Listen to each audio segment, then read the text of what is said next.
হইচইর অনেকগুলো কারণ দেখতে পাচ্ছি আমি। প্রথম কথা হচ্ছে যেটা যে এসআইআর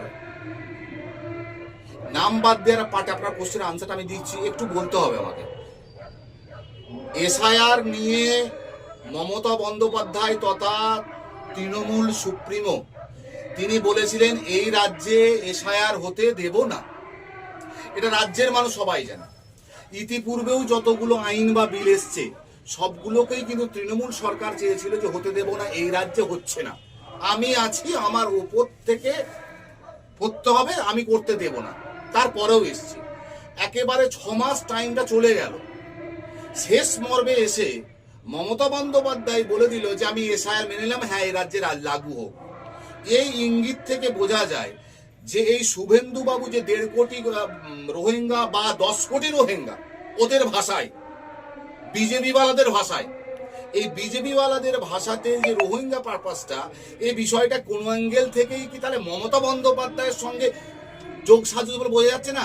যে একবারে মুখের সামনে গিয়ে লাস্ট পিরিয়ডে গিয়ে যে বলবে গিয়ে যে না আমি এসআইআর মেনে নিলাম। এখন মানুষ তো বিভ্রান্ত, কোথায় যাবে না যাবে ঠিক করতে পারছে না, কি কি ডকুমেন্টস লাগবে। শুধু তো বলেছিল যে এই যাদের 2002 সালে নাম রয়েছে তাদের শুধু বাবার নাম বা যাদের আছে তারা শুধু ফর্মটুকু ফিল আপ করলে হবে। এখন দেখতে পাচ্ছি একটা বাবার 4-5টা ছেলে হতে পারে, 10টা হতে পারে। এখন ওই ডিপার্টমেন্ট থেকে সমন করে ডাকছে, ডেকে বলছে আদৌ আপনার ছেলে এতগুলো আছে কিনা। ভারতবর্ষের আইনে এখনো পর্যন্ত কে কটা বাচ্চা নেবে, ভারত স্বাধীনের পর থেকে এখনো পর্যন্ত সে আইন এখনো আসেনি যে 2-3 একটা বাচ্চা নিতে হবে। যাদের 5টা-6টা বাচ্চা আছে তাদের এসআইআর এই সামন করে তাদেরকে ডেকে বিভ্রান্ত চড়া, এগুলো কিছু না।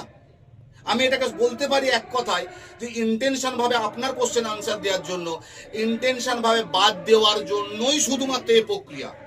আর তার সাথে সাথে আপনাকে আরেকটা কথা বলে দিই, যেটা আমি কয়েকদিন আগে বলে আসছি, যে এসআইআর কিন্তু এসআইআর নয়। এই এসআইআর দেখবেন সনাতন ধর্মের মানুষ তথা হিন্দু ধর্মের মানুষদের গ্রামে আপনি ঘুরে দেখবেন, আপনি মিডিয়া তো আপনি দেখবেন সেখানে কতজনের বিরুদ্ধে সমন ইস্যু হয়েছে, নোটিশ গেছে।